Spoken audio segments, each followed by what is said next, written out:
December 1న హైదరాబాద్లో మాల మానాడు ఆధ్వర్యంలో మాల గర్జన నిర్వహించడం జరుగుతుంది. ఆ సందర్భంగా కాకినాడ వచ్చి ఇక్కడ పోస్టర్ రిలీజ్ చేస్తున్నాం. ఇక్కడ స్వాగతం పలికిన మాల మానాడు నాయకులందరికీ ధన్యవాదాలు తెలియజేస్తూ ఏదైతే డిసెంబర్ 1న మనం హైదరాబాద్లో పెద్ద ఎత్తున మాల మానాడు సభ నిర్వహించుకుంటున్నామో దానికి ఇక్కడ ఉన్న స్థానిక లీడర్లందరూ గ్రామాలకు వెళ్ళి మాల యువకులను, మాల మేధావులను, మాల మహిళలు అందరినీ సభకు తరలించే ప్రయత్నం చేయాలని వారికి సూచిస్తూ ఏదైతే ఈ సభ ఏదైతే ఉందో మన సుప్రీంకోర్టు మాల వర్గీకరణ చేస్తూ ఆర్డినెన్స్ ఇవ్వడాన్ని దాన్ని మాలలుగా మనం వ్యతిరేకిస్తూ మనము ఈ సభ నిర్వహించుకోవడం జరుగుతుంది.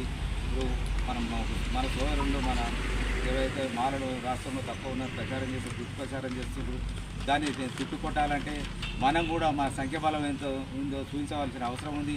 ఇప్పటి వరకు మాలలు బయటకు రాలేదు. ఇప్పుడు మనం బయటకు రాకుంటే ఏదైతే రాజకీయ పార్టీలు ఉన్నారో ఒకే కులానికి మన సోదర కులాలకు సపోర్ట్ చేస్తున్నారు. కాబట్టి మనం కూడా వాళ్ళతో సమానంగా ఉన్నాం, మా సంఖ్యాబలం ఉంది అని తెలియజేయాలంటే మనము రోడ్ల మీదకి రావాలి. ఇదేదైతే మన వాళ్ళు మన పెద్ద ఎత్తున హైదరాబాద్ సభ నిర్వహిస్తుందో ఖచ్చితంగా మనం అందరం తరలి అట్టి సభను విజయవంతం చేయాల్సిన అవసరం ఉంది.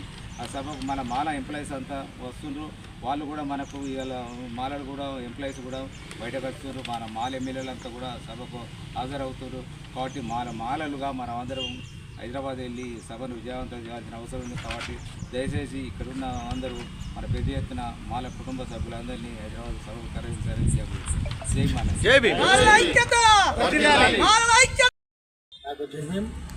కాకపోతే ఏదైతే ఈ కార్యక్రమాన్ని మా వివేక్ సార్ తీసుకున్నారో దాన్ని 100% ఇట్లా మనము దాన్ని సక్సెస్ చేయకుంటే మన యొక్క మాలలో ఇక ఏమీ లేదు అన్నాడు. ఆడు ఇంకా 4 ముచ్చట్లతో మాట్లాడు మందకృష్ణ మాదిగా. దాన్ని అది కావాలంటే దాన్ని తొక్కి పెట్టాలంటే మనం బాగా మంది పోవాలి. ఎవరైతే మన గ్రూప్ ఇక్కడ మన వాళ్ళు పెద్దలున్నారో ప్రెసిడెంట్ సెక్రటరీ మాల మానాడు మన కొమరంభీం జిల్లాలో ఉన్నారు. మీరు ఈ వారం రోజులు చాలా పని పట్టుకొని గట్టిగా పనిచేసి అందరికీ మోటివేట్ చేసి ఎక్కువ మందిని మనం ఇక్కడ తీసుకోపోవడానికి చేయాలి. తర్వాత మన ఎంప్లాయీస్ ఎవరైతే ఉన్నారో వాళ్ళందరికీ ఒక లిస్టు తయారు చేసి వాళ్ళని ఆర్థికంగా కానీ ఇంకేదైనా సహాయ సహకారాలు పొందేటట్టు ప్రిపేర్ చేసుకోవాలి. మరి అటువంటి జాబితానైతే ఏం లేదు ఇక్కడ. కాకపోతే మనమందరం కూడా ఈ 5 ఇవాళ ఆదివారం, రేపు ఆదివారం ఉంటుంది. ఓన్లీ 6 days మీద ఉన్నది. ఈ 6 రోజులలో మనం మాత్రం చాలా గట్టిగా పనిచేసి మనం ఈ మాలల సుమ గర్జన మీటింగ్ సక్సెస్ చేయవచ్చు. అందుకని మీ అందరికీ మరోసారి ఎవరికి నేను చెప్పలేను. మన యొక్క గ్రూపు మన Mala Mahanadu president secretary and other members are requested to continue work for 6 days and manage major population అవుతుంది మన డిసెంబర్ 1 తారీఖున హైదరాబాద్లో జరిగే సినిమా గర్జనకు మన మాలలందరం ఏకమై అక్కడ మన కమ్యూనిటీని, మన పవర్ను అక్కడ చూపించాలని మన మందకృష్ణ మాదిగ గారు చేసిన మన వాక్యాలు కూడా మీటింగ్లో మనం చెప్తాడు. ఏమంటాడంటే ఆయన మాలలందరూ కాంగ్రెస్ పార్టీలో ఉన్న హైకమాండ్ మొత్తం కాంగ్రెస్ పార్టీని శాసిస్తాను మాలలు. ఇప్పుడు అక్కడ రాజకీయ కాంగ్రెస్ పార్టీలో సోనియా గాంధీ, రాహుల్ గాంధీ, ప్రియాంక గాంధీని అక్కడ తీసిండు. మన తెలంగాణ వచ్చేసరికి ఎంపీ మన వివేక్ సారథి, మన వినోద్ సారథి, వాళ్ళ కొడుకు వంశకృష్ణది ఇలా కుటుంబ పాలన చేస్తాను. మాలలు మొత్తం కాంగ్రెస్ను చేతిలో పెట్టుకొని మన బట్టి విక్రమార్క సార్ను కూడా అన్నట్టు మాట్లాడిండు మొన్న. అయితే ఆయన అనేది ఏంటంటే వాళ్ళ కమ్యూనిటీలో మినిస్టర్లు కానీ నాయకులు కానీ లేదట. ఆయన అట్లా అంటే ఇంతకుముందు టీఆర్ఎస్ గవర్నమెంట్ ఉన్నప్పుడు ఉప ముఖ్యమంత్రి రాజయ్య ఉండే, సెకండ్ వచ్చేసి కడియం శ్రీ గారు ఉండే, ఇంకొక ఆయన కూడా 3 ముఖ్యమంత్రులు వాళ్ళ ఉప ముఖ్యమంత్రులు వాళ్ళ కమ్యూనిటీలో ఉండే.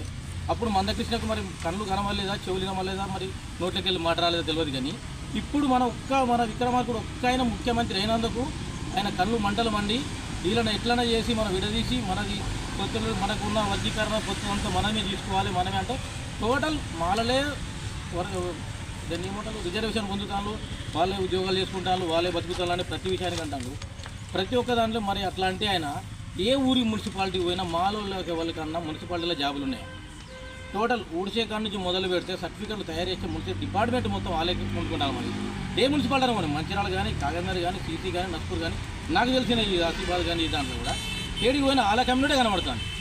4 చెత్తలు ఎత్తే కాడ నుంచి కూడా 4 చెత్తలు ఎత్తడం అదేం గవర్నమెంట్ ఉద్యోగం, అది కూడా వాళ్ళకే వస్తున్నాయి కదా. మరి మనోళ్ళకి ఎవరికైనా మనలోకి ఉద్యోగాలనే ఏదో 1 2 ఎక్కడైనా ఉండొచ్చు.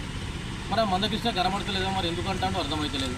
సరే అది అనుకున్నా కూడా ఇప్పటికీ మేము ఇక్కడ ఉన్న ఊర్లో కూడా మాలలు మాదిగలు అన్న తేడా లేకుండా అందరం కలిసి వెళ్తున్నాం. ఎక్కడ దళితుల మీటింగ్ అంటే ఇప్పుడు ప్రవీణ్ కుమార్ సార్ ఉన్నాడు, ఆయన ఎస్సీ మాదిగా, ఆయన ఎమ్మెల్యేకు కాగనర్లో పోటీ చేస్తా అంటే మేము ఆయనకు సపోర్ట్ చేయకున్నారే మన దళితుడు ఒక్కడు ఉన్నాడు రా పోటీలు అన్న ఉద్యోగం ఆయన ఉండే మనసులో ఆయనకు ఉన్నాడు నడుస్తుంది కదా, మనోడే కదా, దళితుడే కదా, మాదిగనా మాలనా నాటకానా అది అన్నది కాకుండా మా ఇప్పుడు దుర్గం చిన్నయ్య ఉన్నాడు, ఆయన కూడా గొప్ప చెప్పుకుంటాం, మనకి కమ్యూనిటీ కాదు ఆయన ఉండేది మంచిర్యాల, అరే మన దళిత నాయకుడు రా మనోడు ఉన్నారు అని చెప్తున్నాం.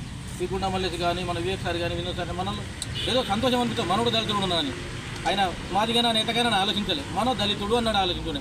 ఇప్పుడు ఈ మదకృష్ణ చేయబట్టి ఏదన్నా మేము మాటలలో మాట అరే ఇట్లా మాటలు ఇచ్చి అరే వీడు మనల్ని విడదీసి మాట్లాడుతాడేమో అని భయం కూడా. ఎందుకంటే సర్కిల్ అందరం కలిసి ఉంటాం, మాలో నేతకాణలు ఉంటాం, మాది వల్ల ఉంటాం, మాలలో ఉంటాం, అందరి కాలంలో కలిసి మెలిసి ఉంటాం. ఏదన్నా టోటల్గా మాట జరిపింది అన్న మనసులో ఏమవుతారు, వీడు మనల్ని అన్నాడు రా భయ్, ఇక వీడు మనల్ని విడదీసినట్టు మాట్లాడుతాడు అన్న ఉద్దేశాలు దేవాలని ఈ మందకృష్ణ పగబట్టి మొత్తానికి అదే మందకృష్ణ మరి వాళ్ళ బిడ్డ డాక్టర్ చదివింది, వాళ్ళ కొడుకు ఇంజనీర్ చదువుకున్నాడు, మరి వాళ్ళందరికీ మరి ఎడికి వెళ్తే వాళ్ళు మాదిగలే కదా, మరి వాళ్ళు జాబులు చేసుకుంటారు కదా, మరి వీరటోళ్ళందరి గురించి మాట్లాడచ్చు. మరి అట్లా మాట్లాడాలంటే దళితులు అంటే అన్నడే దాంట్లో మన దాంట్లో ఉండడని దాంట్లో లేడని దీంట్లో లేడని ఆయన ఎత్తి పొడిచి మాట్లాడతాడు. ప్రతిరోజు మీటింగ్లు వింటాను ఆయనది.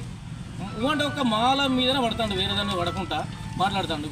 మరి ఇప్పుడు కూడా మనం మాలలందరూ ఏకమై ఒక్కసారి విజయవంతం చేస్తేనే మందకృష్ణ మాదిగా భయపడి కొద్దిగా గొప్ప పనికి మనం ఉంటాడు. లేకుంటే మాత్రం మనం ఇప్పటికైనా మన మాలలందరూ ఊరు పల్లెటూరు అక్కడ ఇక్కడ జమ కాయి పోకుంటే మాత్రం మళ్ళీ మన కథ మొదటికి వస్తుంది. ఆయనది పై చేస్తే ఆయనే మాటలు మాట్లాడుతుంది. దయచేసి మన మాలలందరూ బిడ్డలు ఎక్కడున్నా మన చుట్టుపక్కల ఏ ఊరున్నా సోమిని పాపనపేట తలాయిలో ఉన్నా కూడా దయచేసి అందరూ గ్రూపులలో పెట్టుకుంటాను చూసుకొని ఇవ్వలేదు వాళ్ళు దయచేసి ఇక్కడికి వస్తే ఇక్కడ నుంచి మనం పట్టుకుపోయి ఏర్పాటు చేసుకుంటాం. మేము ప్రతి విషయానికి ప్రతి దాంట్లో గ్రూపులు ఎన్నున్నా గ్రూపులతో సంబంధం లేకుండా ప్రతి దాంట్లో మెసేజ్ పెడతానని నేను ప్రతిదానికి ఫోన్ చేస్తాను. ప్రతి చిన్న ఊరిలో ఒక్క మనిషి ఉన్నా కూడా ఆయన నంబర్ నారున్నా ఆయన ఫోన్ చేసి చెప్తాను. ఫోన్ ఫస్ట్ లేపుతాను, మన దాంట్లో ఎట్లున్నాడు తప్పు కూడా మనలో కొద్దిగా ఉన్నది. ఫస్ట్ ఫోన్ లేపుతాను, అన్నాకి ఇట్లా ప్రోగ్రామ్ ఉన్నాడు సరే అన్న పక్కనే వస్తానమని చెప్తారు. తెల్లారి మళ్ళీ ఫోన్ లేపుతారు. అది ప్రాబ్లం. దయచేసి మనోళ్ళను కొద్దిగా ఐకమత్యం ఇప్పుడు మీరు ఇక్కడ దూరం నుంచి వచ్చిన పెద్దలు కూడా మళ్ళీ ఒకసారి అందరికీ అలా చేసి మాట్లాడాలని కోరుకుంటున్నాను.